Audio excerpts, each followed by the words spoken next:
Not a fun day for the Panthers yesterday. Fun day for the Commanders yesterday. Even with their starting quarterback going out early in the game and not finishing, they still looked like they had a heck of a time.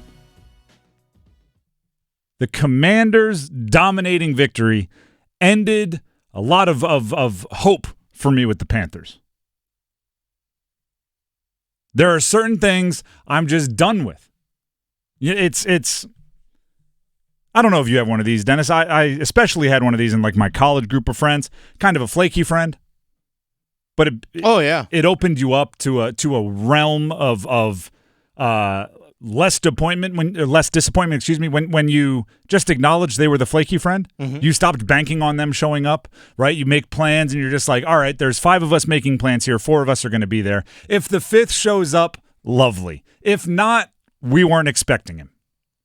Like a bonus. It's like a bonus. Yeah. There are certain things from the Panthers that this point forward, they're bonus, but I'm not expecting them. I'm done hoping that the defense will become more aggressive. We can sit here on Fridays going into the game and say, hey, you're dealing with injuries. All of these, Derrick Brown this, Shaq Thompson that. We can talk about all the injuries and say you need to try to equalize it with creative and aggressive play calling, but it's bland. And it's obvious that the coaching staff doesn't think they have any options other than being bland, so I'm going to stop hoping. Stop getting my hopes up. I'm done hoping that the offense will have any consistency with Andy Dalton at quarterback. Andy Dalton isn't bringing the things that you hope a veteran journeyman will bring. Usually the veteran journeyman, you acknowledge, it lowers your ceiling a bit. But it usually raises your floor. Even with the bright spots he has, it will be matched by deep lows. I'm done hoping for different. I'm done hoping that Dave Canales is a play-calling guru.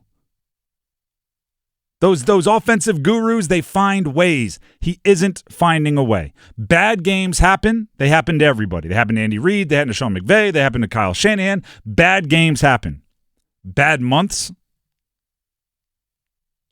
Not creative months where it looks like your offense is getting more tired, that often falls on the play caller.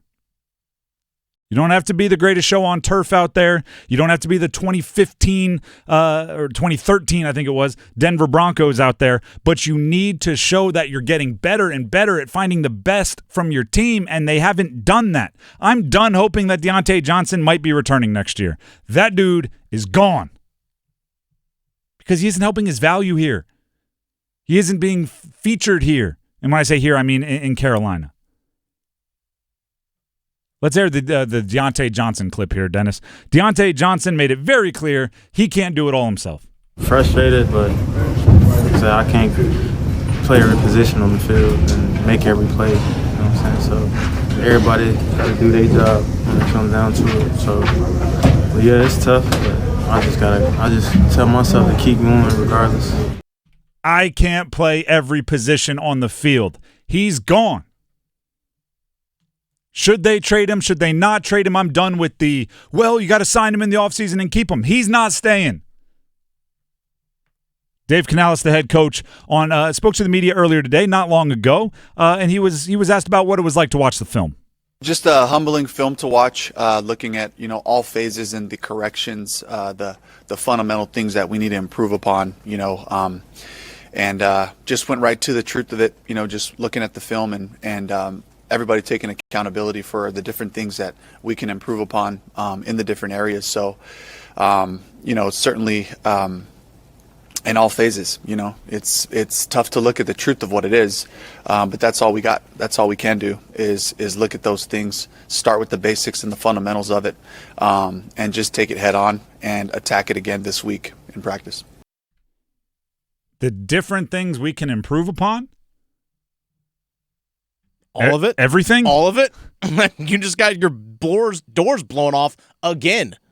That was as bad as week 1. Yeah. Week 1, which led to all the changes, and Bryce was benched, and everything needs to be upended. That was as bad. Except you started with the ball, so instead of it beginning with a long touchdown catch by the opposition, it was a long touchdown interception return by the opposition. It just was a different flavor of the same food. Tasted awful. It was a backup quarterback that did it to you, too. backup quarterback Marcus Mariota. I'll put it this way, right? Like I said, I have these group chats that are constantly firing off during football games. Somebody wrote in, Marcus Mariota looks incredible. And my first thought was, well, he's throwing it to open guys. He's running to open space. I'm not sure. Bryce Young wouldn't look incredible the way the Panthers defense was letting guys run open.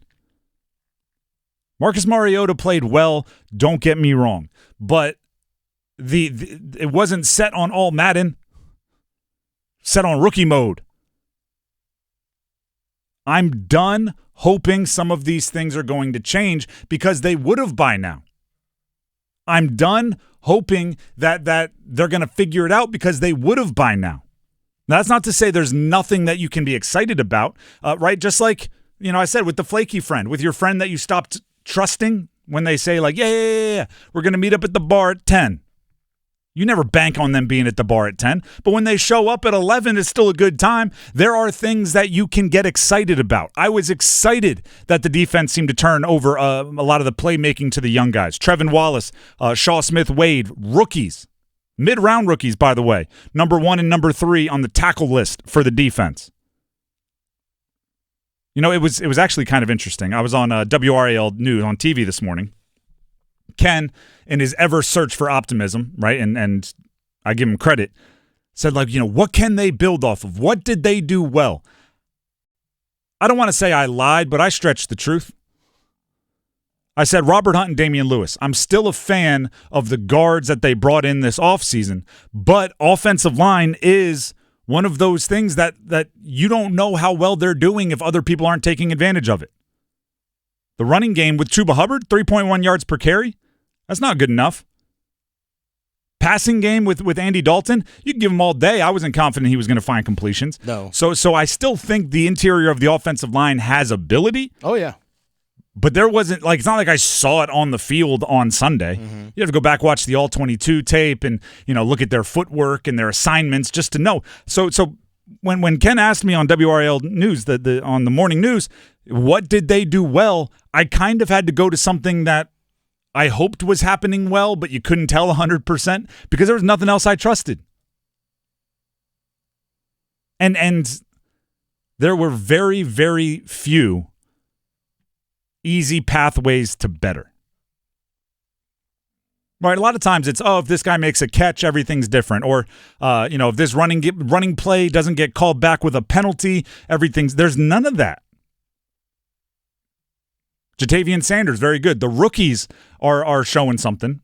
They're mid-round rookies. 3rd, 4th, and 5th round pick all had highs and lows, but the highs were impressive enough to get me excited. 2 on the defense, 1 on the offense. Jalen Coker made a catch as an undrafted rookie free agent. Yep.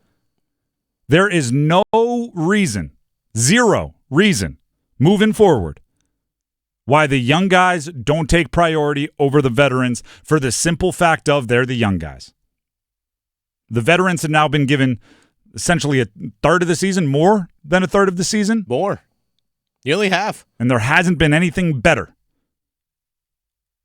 Let's see if the young guys can do it. Because at least there's an expectation that they'll be better 10 days from now or 10 weeks from now than they are now.